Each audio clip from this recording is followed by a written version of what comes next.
Hello everyone, again welcome back to our channel. Today also we have brought you another tutorial video where I will be showing you how you can fix something went wrong on your Messenger app. But before we start with our video, do make sure to like our videos, subscribe our channel, do share this video with your friends and family, and yeah, make sure you watch this video till the end so you can know the answer, and we will simply just start our video. There could be many reasons why you're having that kind of problem on your Messenger app. So first thing that you will do is simply make sure how is your network connection. If your network connection is just going on, going off again and again, that could be one of the reason.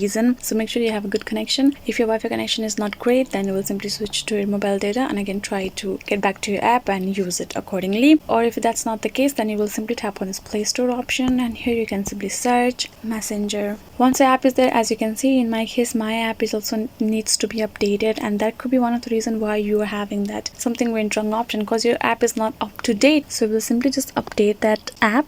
As you can see, once your app is done being updated, then it will show this option called O, and again go back to your Messenger app and try to use it. So I think this will definitely sort out your something went wrong problem over here. And if that's not the case, then the other thing that could be is simply just go to your settings, and then you will go to this option called apps. Go to apps again. In some mobile phone they have an option called apps manager, so you will simply go there and simply follow the process as I will be showing over here. Then you will simply search the particular app, then you will tap on the storage option, tap on this clear cache option. Sometimes because of the unnecessary storage that your app is having, that could be one of the reasons. Do make sure to try all the solutions, and thank you so much for watching our video till the end. And yeah, make sure to subscribe our channel if you haven't done it yet, and I'll see you guys next time.